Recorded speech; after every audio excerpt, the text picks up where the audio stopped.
Assalamu alaikum. My name is Ali Raza Bhatti, and today my topic is Coulomb's law. First of all हम इसमें देखेंगे कि Coulomb's law के अंदर हमने डिफरेंट थिंग्स को देखेंगे। जैसे कि फर्स्ट पहले आ जाती है हमारे पास इलेक्ट्रोस्टैटिक एंड इलेक्ट्रिसिटी। सेकंड हमारे पास है electric force. Third one is a coulomb force. इसमें फोर्स ऑफ अट्रैक्शन और कूलम्ब फोर्स ऑफ रिपल्शन को देखेंगे बिटवीन टू चार्जेस के दरमियान। फिर हम देखेंगे जो हमारा टॉपिक है उसके हम देखेंगे कूलम्स लॉ के बारे में। फिर परमिटिविटी ऑफ फ्री स्पेस क्या होती है, फिर प्रोपोर्शनलिटी कांस्टेंट क्या होता है, फिर मैग्नीट्यूड ऑफ फोर्स क्या होती है, फिर म्यूचुअल फोर्स देखेंगे। फिर हम उसमें देखेंगे यूनिट वेक्टर यानी कि फोर्स ऑफ अ वेक्टर यानी, और इसमें हम देखेंगे इफेक्ट ऑफ मीडियम के बारे में। फिर हम देखेंगे एक डाइलेक्ट्रिक कांस्टेंट क्या होता है जिसको हम सर्टेन फैक्टर भी कहते हैं, रिलेटिव परमिटिविटी भी कहते हैं। और अनदर हम देखेंगे magnitude of force of any medium के लिए भी हम फोर्स देखेंगे, किसी भी मीडियम के लिए। अब हम स्टार्ट करते हैं कि सबसे पहले हमारे पास आ जाती है इलेक्ट्रोस्टैटिक। अगर सिंपल वर्ड में देखें तो चार्जेस आर रेस्ट। जो चार्ज रेस्ट पे होते हैं उसको इलेक्ट्रोस्टैटिक कहते हैं, यानी कि means electro means charge, electro means charge and static means rest. अब इसकी से हम डेफिनेशन इस तरह करेंगे, study of electric charges at rest under some electric force is called electrostatic. यानी कि जो होते हैं ना, हम study of charges, electric charge की हम स्टडी करते हैं एट रेस्ट पोजीशन के ऊपर, यानी कि इसके अंदर अंडर सम इसके ऊपर यानी कि इलेक्ट्रिक फोर्स लगी होती है, इसको हम कहते हैं इलेक्ट्रोस्टैटिक।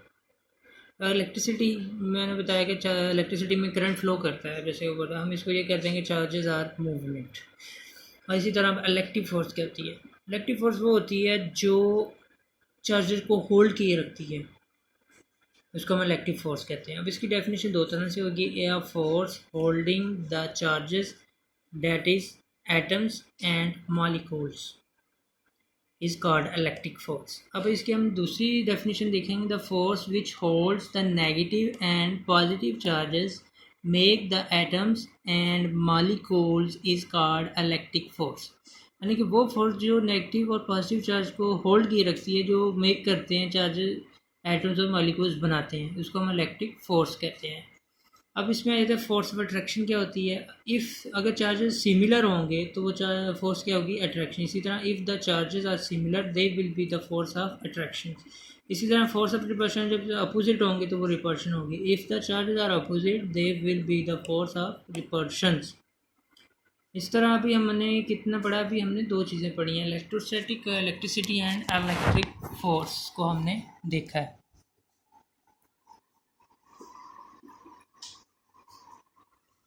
अब हमारे पास नेक्स्ट थिंग आती है, अब हम देखेंगे इसमें कूलम्स फोर्स क्या था।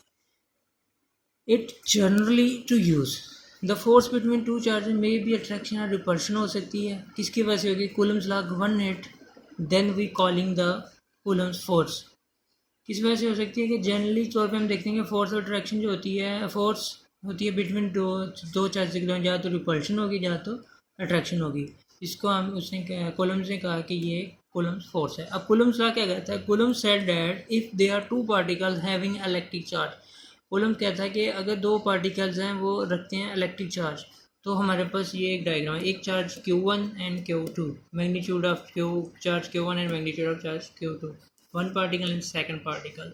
अगर हम फोर्स अप्लाई करें Q2 के ऊपर तो ये क्या होगा, force applying on the will be in a direction that is along the line journeying two charges, along the line इसकी डायरेक्शन होगी।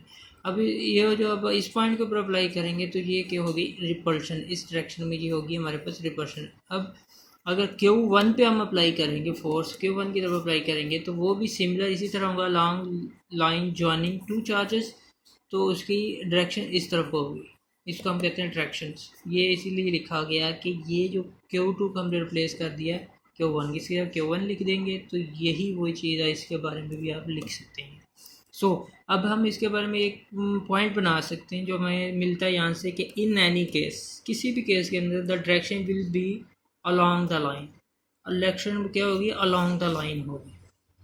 अब कूलम्स लॉ की स्टेटमेंट क्या है, कूलम्स लॉ की स्टेटमेंट ये है कि magnitude of force between two point charges is directly proportional to the product of two charges and inversely proportional to square of distance between them।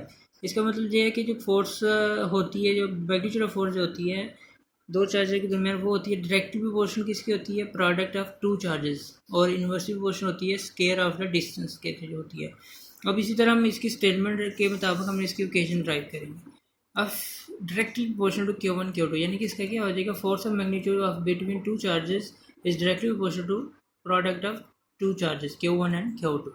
अब second thing हमारे पास है कि inversely proportional of square of to distance, square of distance between them 1/r square. इसको हम क्या दे देंगे, ये हमारे पास इन्वर्स स्केयर लॉ भी हम इसको कह सकते हैं, ठीक है। इसको हम इन्वर्स स्केयर लॉ लिखेंगे। अब अगर हम इन दोनों को कंबाइन करें तो हमारे पास आ जाएगी F proportional to Q1 Q2 over R square. इसको क्वेश्चन नंबर 3। अब हम इसको प्रोपोर्शनलिटी साइन को ख़त्म करने के लिए कांस्टेंट यूज़ करते हैं जिसको हम कहते हैं K, और जिसको हम प्रोपोर्शनलिटी कांस्टेंट कहते हैं। ये हमारे पास जब इसके अंदर पुट करेंगे F is equal to K into Q1 Q2 over R square, ये हमारे पास इक्वेशन नंबर 4 बन गई। अब इसके बाद हम फर्दर देखेंगे K क्या है हमारे पास। K is a proportionality constant.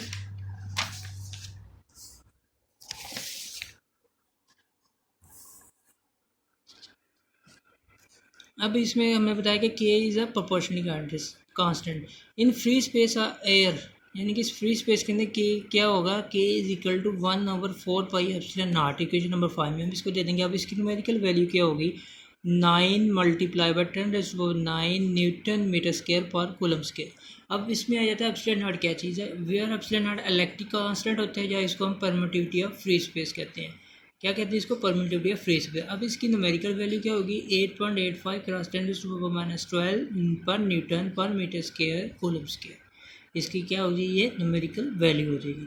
अब हमने क्या करना है, इक्वेशन नंबर 5 को इक्वेशन नंबर 4 के अंदर पुट करना है, जो F is equal to K into Q1 Q2 over R square है। अब K की जगह हमारे पास क्या आ गई वैल्यू, 1/4 पाई एप्सिलॉन नॉट, हमारे पास इक्वेशन नंबर 6 बन गई, ठीक है।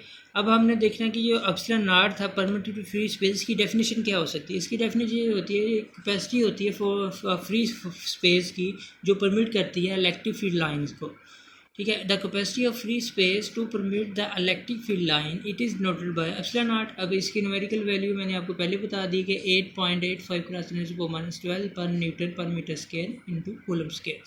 अब प्रोपोर्शनलिटी कांस्टेंट हम K को कहते हैं। अब ये डिपेंड करती है medium between the charges and system of unit F Q1 Q2 and radius के ऊपर।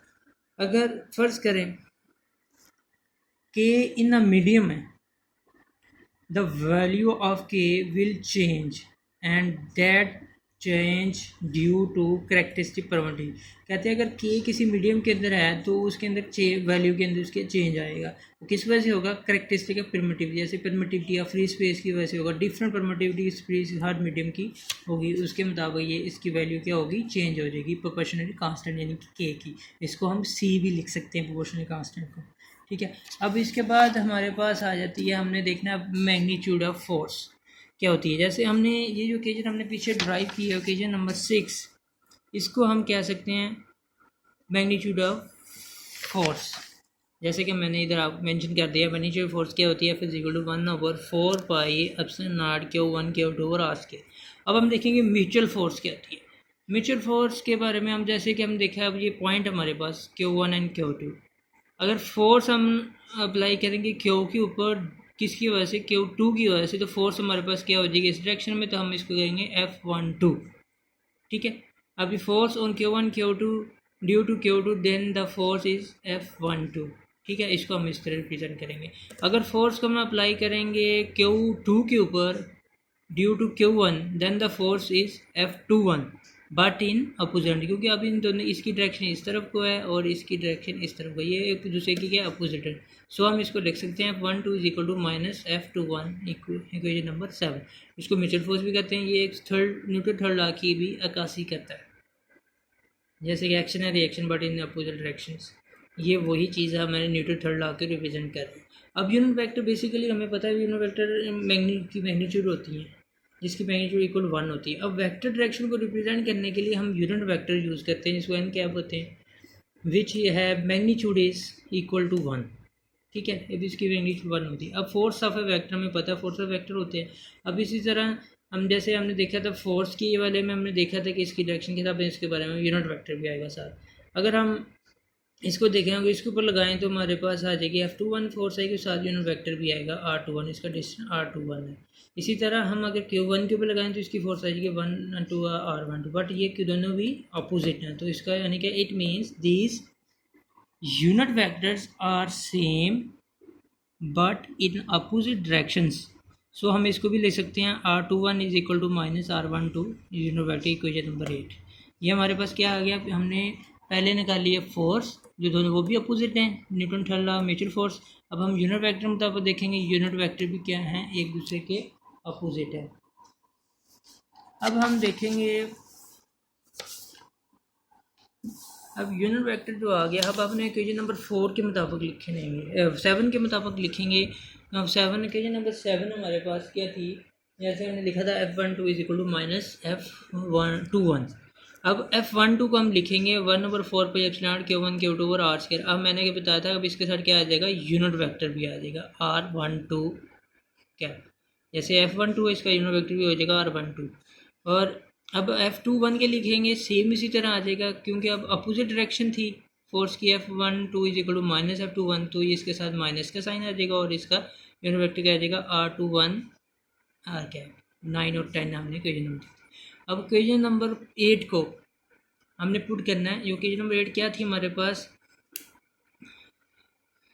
ये थी ना हमारे पास कि R21 unit vector is equal to minus R12 के इक्वल थी। ठीक है, अब इक्वेशन नंबर 8 ये है हमारे पास, इसको हमने पुट करना है 10 के पास। इसकी जगह पे हमने क्या वैल्यू पुट हो जाएगी, माइनस R12। हम जब पुट करेंगे माइनस माइनस कैंसिल हो जाएगा, तो हमारे पास ये चीज़ आ जाएगी। सो कंपेयर, अगर 9 इक्वेशन नंबर 9 और 11 को कंपेयर करें तो दोनों की वैल्यू क्या आ रही है, सेम आ रही है, बट इन अपोजिट डायरेक्शन में आ रही है। सो वी हैव, हमने वो प्रूव कर दिया कि F12 is equal to F21 minus F21, ये हमारे पास म्यूचुअल फोर्स आ गई। अब हमने इसमें फर्दर देखना है कि इफेक्ट ऑफ मीडियम क्या होता है। जैसे मैंने पहले बताया था कि अगर मीडियम के अंदर दरमियान में आ जाए, किसी मीडियम के अंदर हो तो उसकी वैल्यू में चेंज आता है, किस वजह से, करैक्टरिस्टिक या परमिटिविटी की वजह से।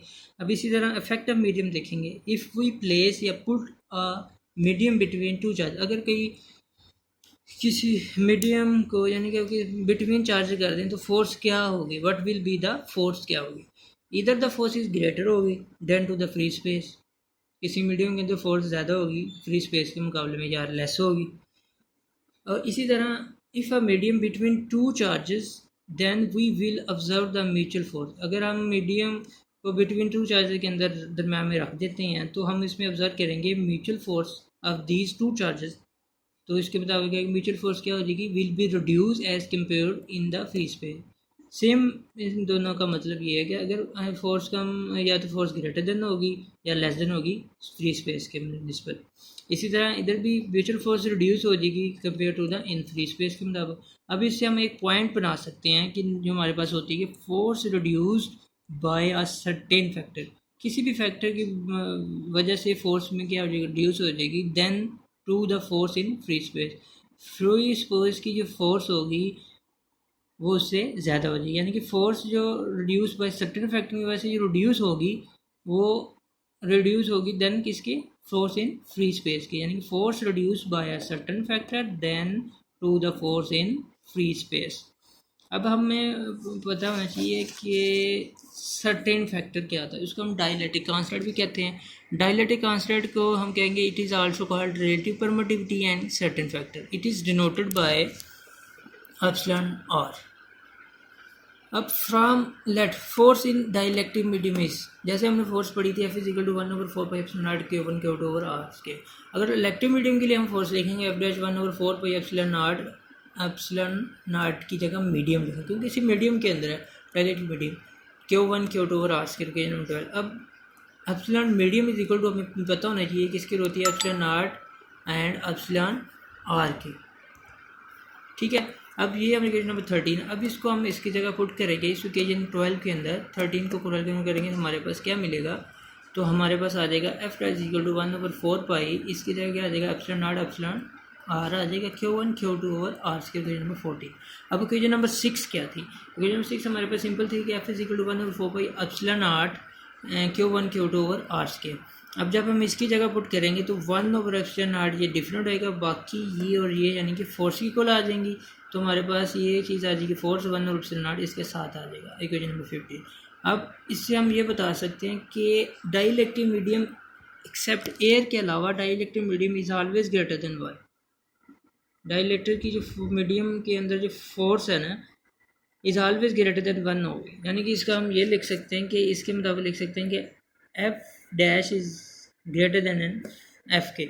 अब इसको हम रीअरेंज करके लिखेंगे तो epsilon naught is equal to F over F dash, ये हमारे पास क्या आ जाएगी डाइलेक्ट्रिक कांस्टेंट आ गया, यानी कि हमारे पास इसकी डेफिनेशन क्या हो जाएगी। अब इसके मुताबिक हम डेफिनेशन करेंगे the ratio of electrostatic force when there is free space, ये हमारे पास फ्री स्पेस के लिए बिटवीन चार्जेस। फिर ये हमारे पास आ जाएगी डाइलेक्ट्रिक मीडियम के लिए to electric force when there is dielectric medium between charges. अब इसकी डेफिनेशन हम इस तरह लिखेंगे, ये लिखी हुई है ratio of electrostatic force when there is for free space between charges to the electrostatic force when there is dielectric medium between charges. इसका मतलब ये है कि रेशो वो रेशो जिसमें electrostatic force when there is free space, अगर electrostatic force है free space की बिटवीन चार्जेस की, तो उसकी यानी कि दूसरी टू द इलेक्ट्रोस्टैटिक फोर्स तो इज डाइलेक्ट्रिक मीडियम। वैसे इस इक्वेशन के मुताबिक हम लिख सकते हैं ये हमारे पास फ्री स्पेस वाली फोर्स है, ये हमारे पास डाइलेक्ट्रिक मीडियम वाली फोर्स है। ठीक है, ये दोनों की रेशो इज इक्वल टू होगी एप्सिलॉन आर के, यानी कि प्रोपोर्शनल है, जिसको डाइलेक्ट्रिक कांस्टेंट कहते हैं, यानी कि रिलेटिव परमिटिविटी भी इसको हम कह सकते हैं। अभी तक ये हमारे पास ये है। लास्ट थिंग हमारे पास क्या है, अब हमने इसमें से देखना है कि मीडियम, लास्ट थिंग हमारे पास रह गई है medium of force of any medium. जैसे हमने फोर्स निकाली थी 1/4 pi epsilon naught Q1 Q2 over R के, ये हमारे पास magnitude of force of free space की थी। अब हमने किसी भी मीडियम के लिए फोर्स निकालनी है तो हमारे पास इसको हम सेम वही चीज़ हमने पीछे लिखी थी F dash is equal to 1/4 pi epsilon naught की जब मीडियम आ जाए Q1 Q2 ओवर आर। इसी तरह हम इसकी जगह ये पुट करेंगे एप्सिलॉन नॉट एप्सिलॉन आर, ये चीज़ आ जाएगी हमारे पास, इसको हम कहेंगे force of magnitude of force of any medium. अब जो डाइलेक्ट्रिक कांस्टेंट है एप्सिलॉन आर की वैल्यू डिफरेंट मीडियम के अंदर इस तरह होगी, वैक्यूम के 1 होगी, एयर की 1.0006, इसको हम 1 कंसिडर करेंगे, वाटर के अंदर 78.5 होगी, ग्लास हमारे पास 4.8 to 10 रेंज होगी, मिका की 3 to 7.5 के अंदर होगी। हम इसी तरह हमने इसके अंदर सबसे पहले पढ़ा, यहाँ पे हमारा टॉपिक खत्म हो गया। अब हमने इसके अंदर पढ़ा electrostatic, electric force, Coulomb's law. फिर हमने इसके अंदर, जैसे कि मैंने पहले आपको बताया था, हमने इसके अंदर क्या क्या पढ़ा, ये चीज़ें हमने इसके अंदर पढ़ी हैं।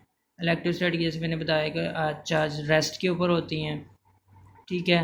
फिर कूलम्स फोर्स पर कूलम्स परमिटिव फ्री स्पेस हमने पढ़ा, वो कैपेसिटी होती है,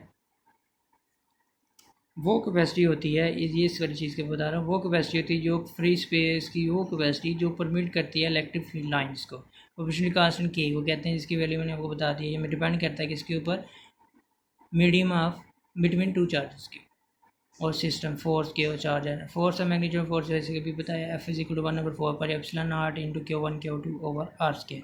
म्यूचुअल फोर्स हमने निकाल ली थी F12 is equal to minus F21। इसी तरह हमें बताया था कि Q1 के ऊपर लगाएं तो F12 आ जाएगा, Q2 के ऊपर लगाएं F21 हो जाएगा, बट इन अपोजिट डायरेक्शन की हो जाएगी। फिर हम यूनिट वेक्टर देखा कि यूनिट वेक्टर हैविंग मैग्नीट्यूड 1 होती है। अगर वेक्टर की डायरेक्शन को रिप्रेजेंट करते हैं यूनिट वेक्टर से, तो हम उससे हमें यूनिट वेक्टर निकाला है सिमिलरली म्यूचुअल फोर्स की तरह, तो वो R12 is equal to minus R12 आ गया। अब अफेक्टिव मीडियम हमने देखा, अगर के किसी भी मीडियम के अंदर रखा जाए, कोई प्लेस कर दें, तो फोर्स क्या होगी, इधर या तो फोर्स ज़्यादा होगी या कम होगी देन फ्री स्पेस की।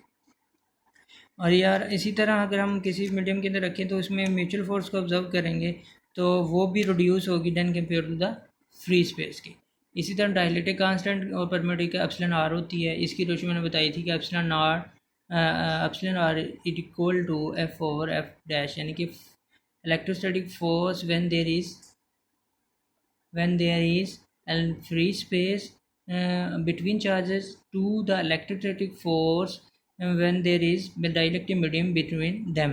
इसकी ये डेफिनेशन होगी। Magnitude of force of any medium, जैसे अभी बताया कि ये एप्सिलॉन मीडियम आ जाएगा, एफ डैश से हम इसको रिप्रेजेंट करेंगे। एप्सिलॉन मीडियम की जगह हम लिख देंगे epsilon r medium is equal to epsilon r और एप्सिलॉन आर। ये ऐसा कि ये जो लिखी हुई है हमारे पास, ये हमारे पास medium magnitude of force of any medium, so that is this.